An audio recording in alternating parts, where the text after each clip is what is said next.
Well, I'm just going to make brief remarks here because obviously I just made more extensive remarks at the National Theater. This gives me an opportunity to hear directly from some of the leading civil society leaders here in Cuba.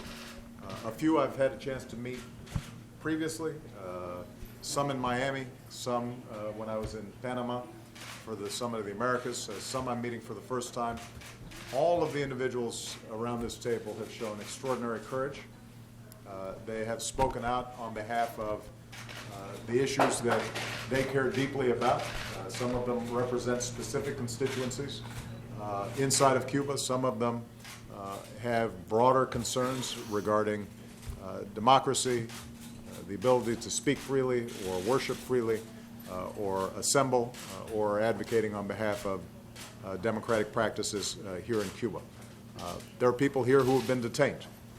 Some in the past, some very recently.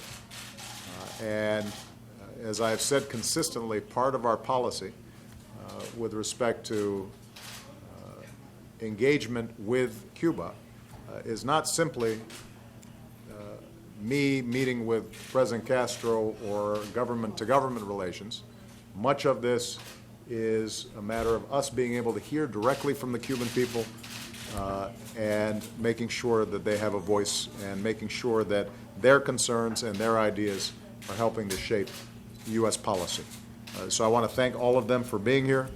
It requires oftentimes great courage to be active in civic life here in Cuba. As I indicated in my speech, this is an area where we continue to have deep differences with the Cuban government. And my hope is that by listening and hearing from them, that we can continue to refine our policy in such a way that ultimately the Cuban people are able to live freely and prosperously. And so thank you so much, all of you, for taking the time to be here. Okay? Thank you, everybody.